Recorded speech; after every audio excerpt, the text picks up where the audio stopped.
우리 16장 1절 말씀을 우리 함께 읽으면서 시작하겠습니다. 16장 1절 함께 읽겠습니다.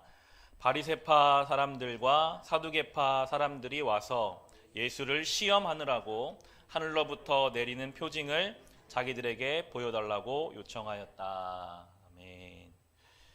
바리새파와 사두개파 사람들이 예수님을 시험하기 위해서 예수님에게 표징을 보여달라라고 이야기하면서 16장이 시작됩니다.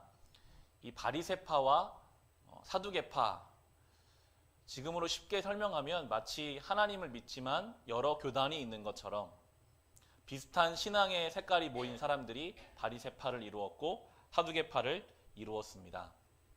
그런데 바리새파와 사두개파는 사이가 안 좋았거든요. 그들의 신앙의 색깔이 너무나 달랐기 때문에 서로 적대적이고 견제하는 그러한 신앙의 무리들이었는데 예수님이 등장하시고부터 같은 편이 됩니다.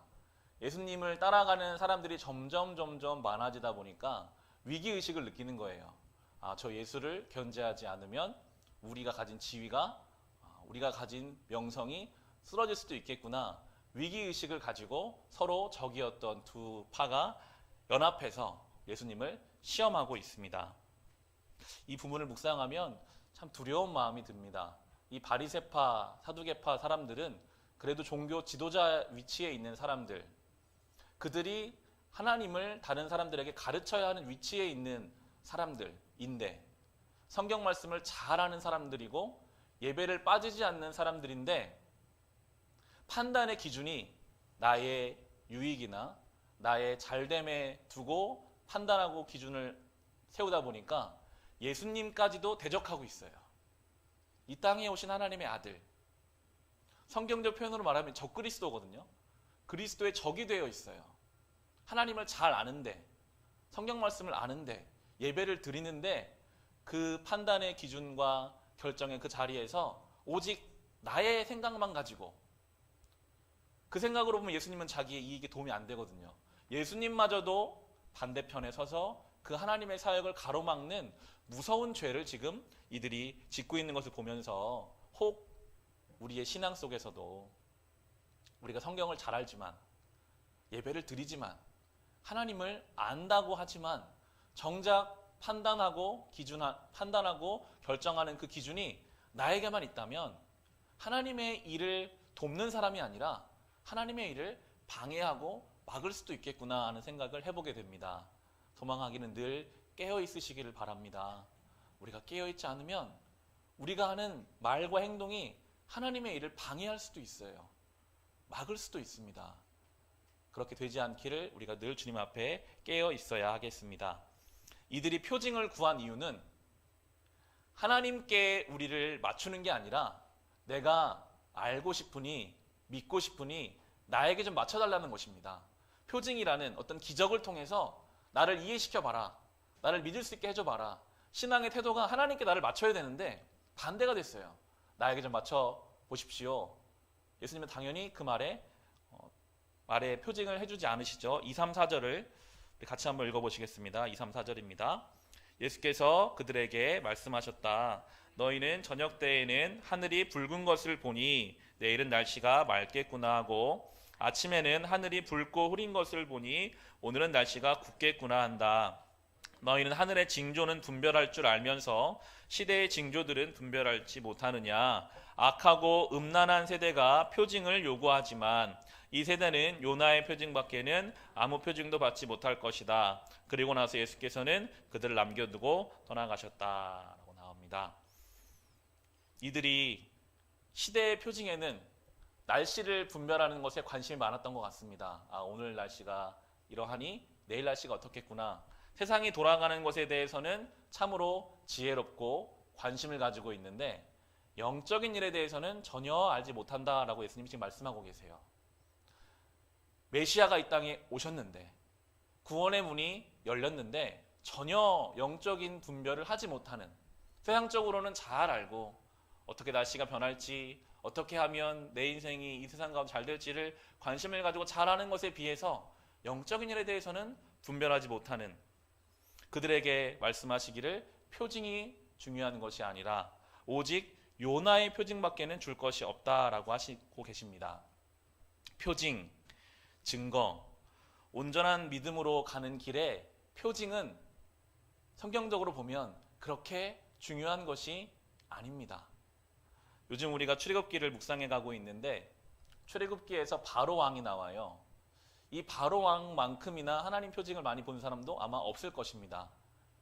강물이 피로 변하고 하나님의 사람 모세가 말하면 파리떼가 개구리떼가 하늘에서 우박이 내리고 깜깜해지고 수많은 하나님 표징을 봤는데도 정작 그 마음은 완악해서 순종하지 않는 인생들이 많이 있습니다. 심지어 이스라엘 백성도 홍해가 갈라져서 맨 땅을 지나갔는데도 광야에서 먹을 것이 없으면 바로 나오는 이야기가 돌아갔으면 좋겠다. 다시 애굽으로 돌아가자. 왜 우리가 이렇게 나왔는가? 구름 기둥이 불기둥이 눈 옆에 있어도요. 표징이 눈 옆에 있어도 그 믿음이 온전할 수 없는 것이 인간의 연약함입니다. 예수님이 말씀하시는 게 이 요나의 표징밖에는 없다. 이 말씀이 요나가 3일 동안 물고기 뱃속에 들어가 있다가 이 물고기는 바다 밑에 깊숙이 들어갔기 때문에 죽음을 의미합니다. 3일 동안 죽은 상태와 같이 있다가 3일 만에 다시 이제 부활했죠. 3일 만에 다시 살아서 생명을 얻어서 그리고 나서 하나님의 일을 감당하게 됩니다. 요나가 니느웨 성읍에 가서 하나님의 역할을 감당했던 이 요나의 기적. 예수님이 똑같이 가시죠. 예수님이 3일 동안 십자가에서 죽으셨다가 부활하셔서 하나님의 일을 감당하시는 이 십자가의 표징밖에는 너희들에게 줄 것이 없고 이 표징이 유일하게 우리의 믿음을 온전하게 세우는 표징임을 예수께서 우리에게 말씀해 주고 계십니다.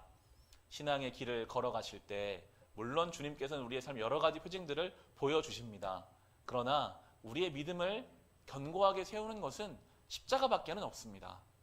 예수 그리스도의 죽으심, 그분의 부활, 그 부활을 통해 우리에게 주신 이 생명, 이 십자가의 표징을 늘 붙잡으며 살아가시기를 바랍니다. 믿음의 주요 온전케 하시는 이인 예수를 바라보라 라고 성경은 우리에게 말해주고 있습니다. 날마다 십자가를 묵상하는 사람, 주님이 나를 위해 죽으셨는데 내가 이것을 감당하지 못할까? 주님이 죽음의 권세도 이기셨는데 내가 이 어려움을 주님과 함께 극복하지 못할까? 나를 위해 죽으신 주님이 나의 생명이 되셨는데 내가 무엇을 두려워할까? 늘 이 십자가의 표징을 묵상하고 사는 사람은 놀라운 믿음의 능력을 경험하며 살아가게 될 것입니다. 그들에게 바리새파 사람들과 사두개파 사람들에게는 이 말씀만 하시고 예수님이 떠나십니다. 5절, 6절, 7절을 같이 한번 읽어보겠습니다. 제자들이 건너편에 이르렀는데 그들은 빵을 가져오는 것을 잊었다. 예수께서 그들에게 말씀하셨다. 너희는 바리새파 사람들과 사두개파 사람들의 누룩을 주의하고 경계하여라. 그들은 서로 수군거리며 말하였다. 우리가 빵을 가져오지 않았구나 라고 나옵니다. 건너편으로 건너가면서 예수님은 중요한 말씀을 하셨습니다. 바리새파 사람들과 사두개파 사람들의 누룩을 주의해라. 누룩은 작은 양이지만 전체 영향을 빨리 미치는, 그래서 이 바리새파 사람들과 사두개파 사람들에게 영향을 받지 말라라고 중요한 말씀을 하고 계시는데 지금 제자들은 예수님 말씀을 못 알아듣고 있습니다.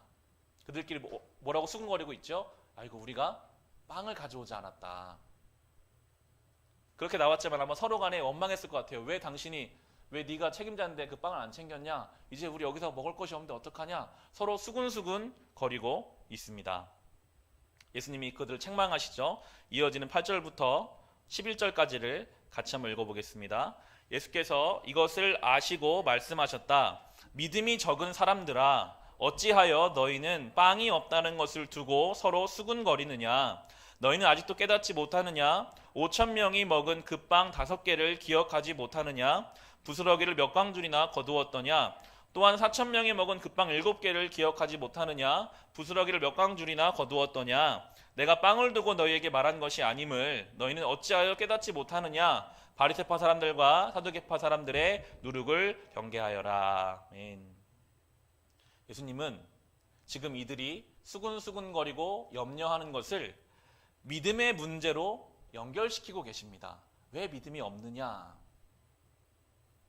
마태복음을 쓴 이 마태가 제자였으니까요. 본인이 그 자리에 있었을 거예요. 마태복음을 쭉 묵상해 보시면 이러한 장면이 반복해서 나옵니다. 예수님은 말씀하시는데 제자들은 먹는 것, 지금 당장 필요한 것에 마음이 묶여 있어서 알아듣지 못하고 예수님이 그때마다 꾸중하세요. 왜 믿음이 없느냐? 예수님이 원하시는 신앙생활은 우리 현실 가운데 있는 여러 가지 필요들이 있습니다. 지금 여기서는 빵이 나오고 있죠. 현실에 뭔가가 없고 필요할 때 예수님께서는 이것을 믿음으로 받아서 해석하기를 원하십니다. 이 없는 것, 필요한 것, 나에게 아픈 이것을 주님께서 나의 삶의 필요들을 채워주실 것이지라고 믿고 가기를 원하시는데 제자들은 반복해서 나오기를 여기 문제가 생기면 여기로 못 가요. 지금 없는 것에 마음이 빼앗겨서 예수님이 무슨 말씀을 하시는지 지금 나에게 내 옆에 계신 예수님이 불과 얼마 전까지만 해도 5,000명을 먹이신 분이신데 지금 옆에 계신 이분이 말씀만 하시면 4,000명이 불과 얼마 전에 먹었는데도 지금 이 10명, 10여 명밖에 안 되는 이 사람들이 먹는 것이 없을 때 아이고 우리 어떡하지? 못 먹으면 어떡하지? 염려하게 되고 바리새파와 사두개파 사람들에 대해서 말씀하신 예수님 말씀을 전혀 알아듣지 못하고 서로 수군거리고 있는 이 모습을 우리에게 보여주고 계시고 마태도 반복해서 적으면서 내가 예수님의 제자였지만 그랬었다. 주님은 그때마다 우리에게 그 문제를 믿음으로 가지고 와서 해석하고 그 가운데 그 문제를 풀어내기를 원하셨다라고 말씀해주고 계십니다. 이것이 때로 우리의 모습입니다. 분명히 우리는 알아요. 경험도 했어요. 예수님이 나를 위해 죽으셨고 그 죽으심이 너무 나에게 큰 사건이었고 나의 삶을 변화시켰고 예수님이 나의 삶을 많이 채워주셨음에도 막상 또 나의 삶에 내가 생각하지 않은 문제와 결핍과 아픔이 생기면 다 잊어버린 것처럼 거기에 붙들려서 염려합니다. 이거 어떻게 하면 좋지? 예수님이 내 옆에 계시고 말씀하시는 게 안 들려요. 그리고 서로 간에 원망합니다. 너 때문에 이런 문제가 생기지 않았냐? 서로 수근수근거리고 그때 예수님이 또 말씀하시죠. 왜 이렇게 믿음이 없냐? 그 문제를 현실의 문제를 믿음으로 해석해서 풀어내는 곳까지 오라고 우리에게 말씀해 주고 계십니다. 물론 예수께서는 우리의 필요를 채우십니다. 주님은 우리의 필요를 채우시는 분이세요. 배고프면 먹이십니다. 아프면 고쳐주십니다. 우리의 필요를 채우시는 주님이시지만 그러나 늘 한 가지를 더 요구하시더라고요. 필요를 채워줄 테니 아픔을 고쳐줄 테니 한 발 더, 좀 더 깊이 있는 믿음을 가지라. 오늘 같은 경우에는 이 바리새파와 사두개파의 누룩을 경계하는 데까지 오라. 먹는 것에만, 부족한 것에만 매여 있지 말라라고 하시는데요. 이 바리새파와 사두개파의 누룩이 무엇인가? 이 바리새파의 경우에는 형식주의에 매여 있었습니다. 사두개파의 경우에는 물질주의에 매여 있는 사람들이었습니다. 그들의 누룩이 무엇인가로 우리가 생각해 본다면 바리새파라는 사람들은 자기들만의 신앙의 형식들을 수많은 것들을 만들어 두었어요. 일주일에 한 번 이상, 몇 번 이상 금식해야 되고 몇 번 기도해야 되고 예배를 드려야 되고 자기들이 만들어 놓은 신앙 형식을 다 만들어 두고 그것을 지킬 때마다 안전함을 누렸습니다. 아, 내가 신앙생활 잘하고 있구나. 그것이 처음에는 경건한 의도로 시작된 것이었는데 그 형식을 통해서 신앙의 내용들을 갖춰갈 수 있었는데 어느새부턴가 이 형식이 나에게만 적용되는 것이 아니라 이 틀을 가지고 다른 사람들을 보기 시작했습니다. 나는 이 형식대로 예배도 몇 번 이상 기도도 하고 이렇게 하고 있는데 왜 저 사람은 그렇게 못하는가?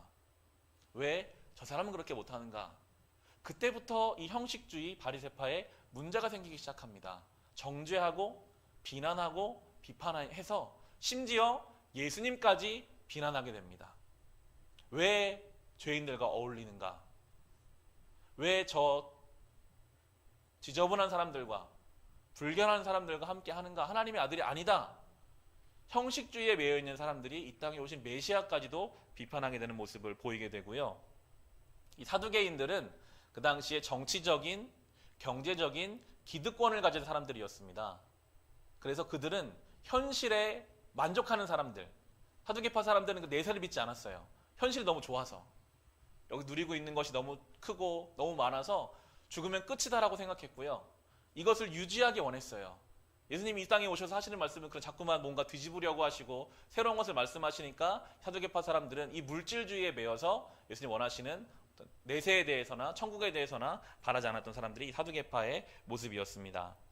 이 형식주의와 물질주의, 이것이 현대를 살고 있는 성도된 우리들에게도 주의해야 할 중요한 누룩임을 우리가 보게 됩니다.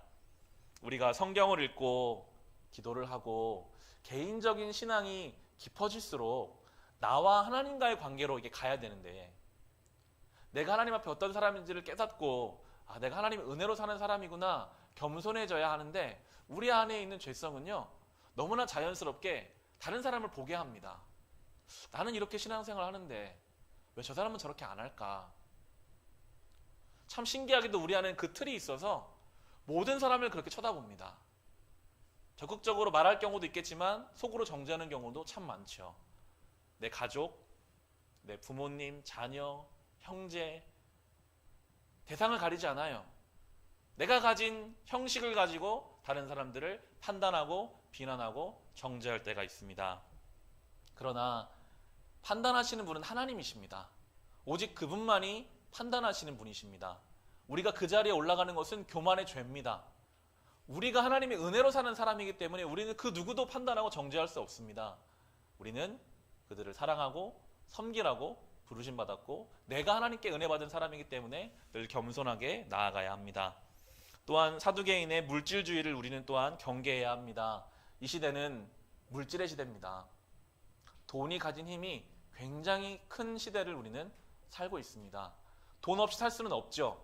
물론 우리도 생활 가운데 돈이 필요합니다. 그러나 하나님이 경계하라고 하시는 것은 거기에만 매여 있으면, 물질에만 집중하고 살면 아무것도 할 수 없기 때문에, 하나님 앞에 온전한 신앙의 길을 걸을 수 없기 때문에 그 누룩이 우리 삶의 전체를 영향을 미치지 않도록 깨어있으라고 오늘 우리에게 말씀해 주고 계십니다. 이 두 가지 형식주의와 물질주의의 누룩이 우리에 영향을 주지 않도록 우리도 깨어서 경계해야 하겠습니다. 감사하게도 이 제자들은 그래도 뒤늦게나마 깨닫습니다. 12절을 같이 한번 읽어보겠습니다. 그제서야 그들은 빵의 누룩이 아니라 바리새파 사람들과 사두개파 사람들의 가르침을 경계하라고 하시는 말씀인 줄을 깨달았다. 아멘. 이렇게 나옵니다. 늦었지만 제자들이 깨달았습니다. 하나님의 말씀, 예수님의 말씀이 어떠한 뜻인지를 깨달았습니다. 이 깨닫는 은혜가 우리에게도 있기를 소망합니다. 예수님의 말씀을 깨닫는 것이 얼마나 큰 은혜인지 모릅니다. 여러분, 말씀이 깨달아지는 것처럼 큰 은혜가 있을까요? 말씀이 내 안에 깨달아지면요, 힘이 생깁니다. 분명히 똑같은 상황인데 하나님의 말씀이, 예수님의 말씀이 깨달아지면 어떻게 살아야 할지를 알게 되고요. 예수님 말씀이 깨달아지면 우리 안에 묶여져 있던 것들이 풀려나게 됩니다. 이 은혜를 우리는 사모해야 합니다. 말씀이 깨달아지는 은혜. 이게 그런 의미였구나. 내가 모르고 있었구나. 주님 말씀은 나에게 이것을 말씀하시는구나. 이 말씀이 깨달아지는 은혜를 경험하며 살고 계십니까? 이 은혜가 우리에게 있을 때 우리는 놀라운 신앙의 경험을 해갈 수 있습니다. 예수님 옆에 있는 제자들이 깨달았습니다. 그게 참 감사하더라고요. 예수님 옆에 있을 때 말씀이 깨달아지겠구나. 예수님 말씀이 들려올 때 그 말씀이 깨달아지겠구나. 늘 이 말씀이 깨달아지는 은혜를 사모하며 살아가시기를 바랍니다. 이렇게 제자들이 이제 말씀을 깨닫는 위치에까지 오자 13절부터 아주 중요한 말씀을 주님이 하십니다. 우리 13절 말씀 같이 읽어보겠습니다. 예수께서 빌립보의 가이사랴 지방에 이르러서 제자들에게 물으셨다. 사람들이 인자를 누구라고 하느냐. 아멘. 이 빌립보의 가이사랴라고 합니다. 혹은 가이사라 빌립보라고도 하기도 하는데요. 이 가이사라라고 하는 것이 카이사르, 이제 황제라는 뜻이고요. 이 빌립보의 빌립이 그 당시 왕의 이름이었습니다. 분봉 왕의 이름이었습니다. 이 황제로부터 땅을 수여받은 이 빌립이 그 도시를 잘 정비해서 다시 황제의 이름을 붙인 것이 이 도시의 이름입니다. 원래는 이 지명이 그 지명이 아니었는데 땅을 수여받고 나서 그 도시를 화려하게 잘 정비해 놓고 황제에게 다시 잘 보이기 위해서 가이사라라는 이름을 붙이고 거기에 자기 이름까지 붙여서 이 지역을 가이사라 빌립보라는 도시, 아주 화려하고 큰 도시였다라고 이야기합니다. 이 가이사라 빌립보라는 지명이 우리에게 주시는 메시지가 있습니다. 그 당시는 로마 시대였습니다. 힘이 있는 나라가 땅을 빼앗는 시대였습니다. 다 자기 마음대로 땅을 다 빼앗아서 자기 주고 싶은 사람들한테 나눠줘요. 누구에게 줄까요? 자기 말을 잘 듣는 사람들.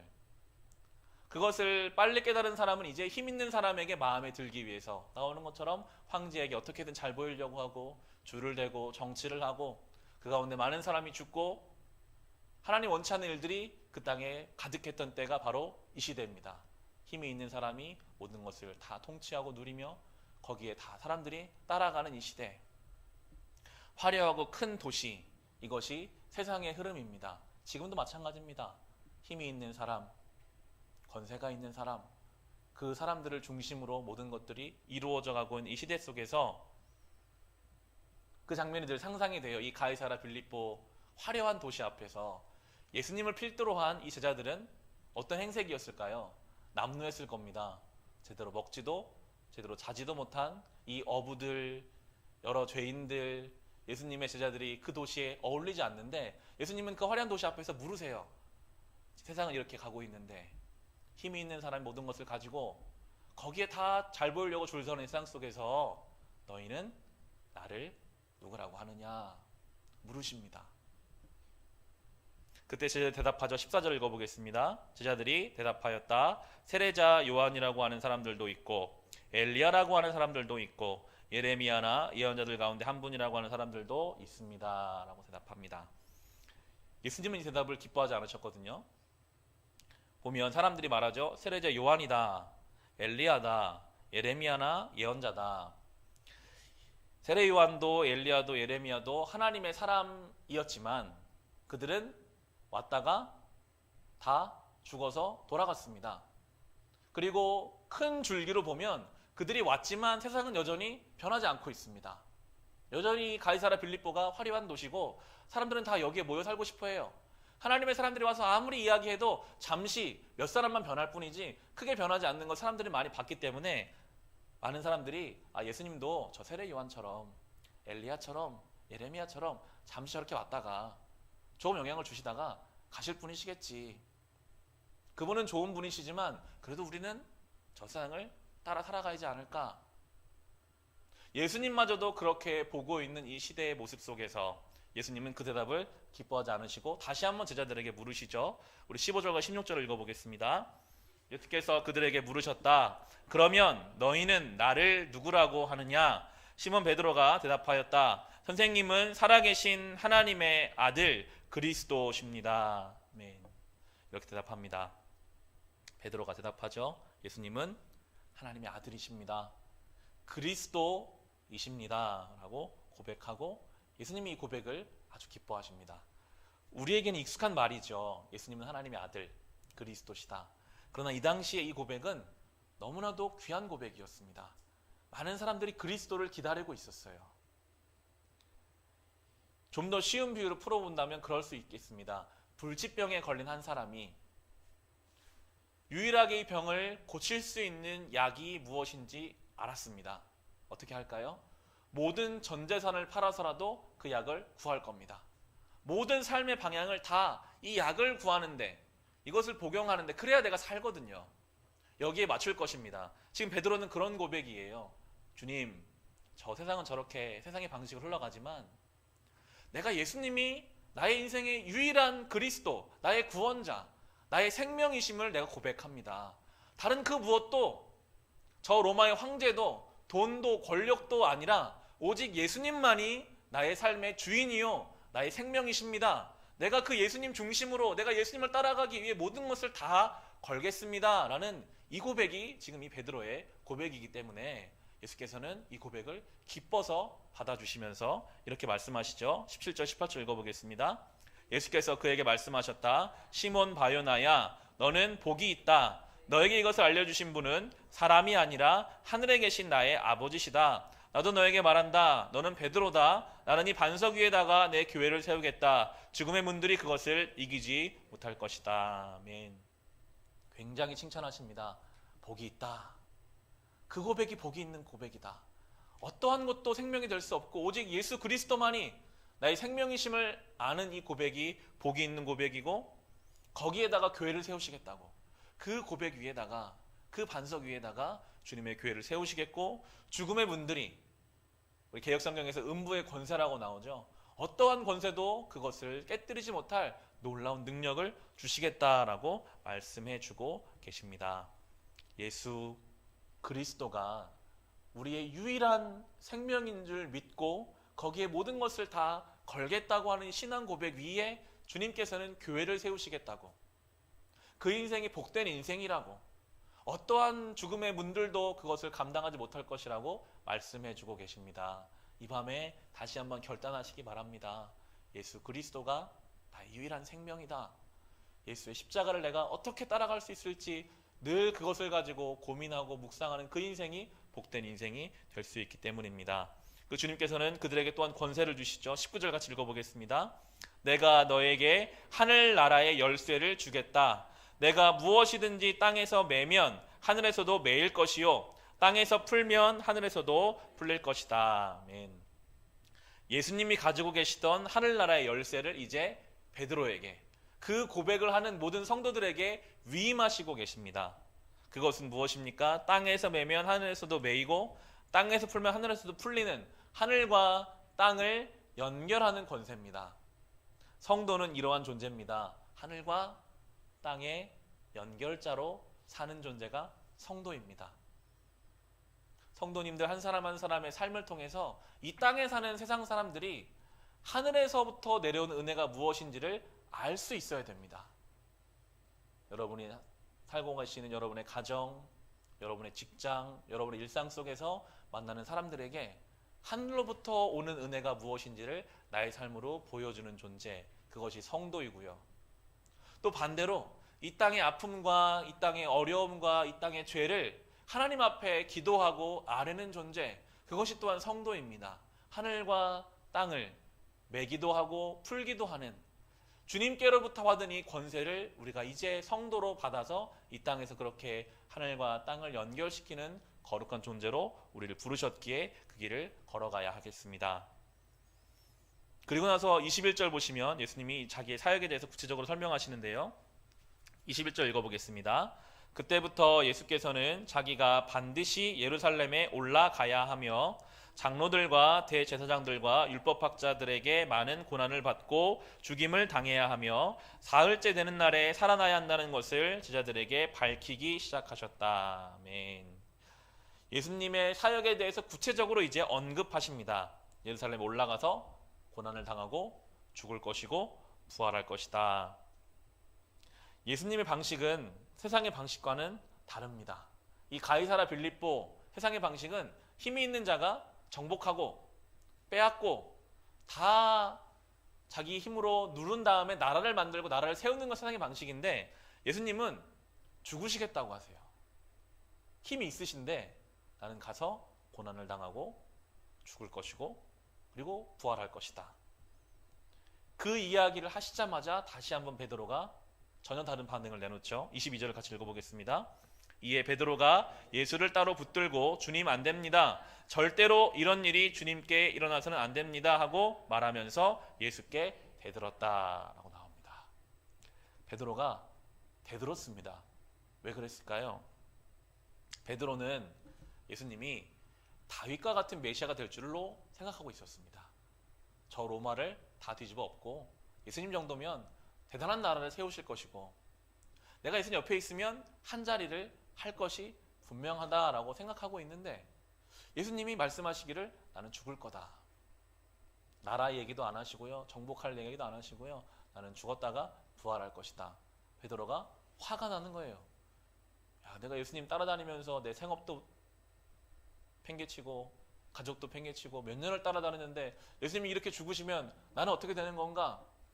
사람의 생각, 인간의 생각이 확 올라오고 예수님께 대들고 있습니다. 예수님이 이렇게 말씀하시 23절 읽어보시면 같이 읽겠습니다. 그러나 예수께서는 돌아서서 베드로에게 말씀하셨다. 사탄아, 내 뒤로 물러가라. 너는 나에게 걸림돌이다. 너는 하나님의 일을 생각하지 않고 사람의 일만 생각하는구나 라고 말씀하십니다. 베드로가 지금 사람의 일만 생각하고 있습니다. 하나님의 일을 생각하지 못해요.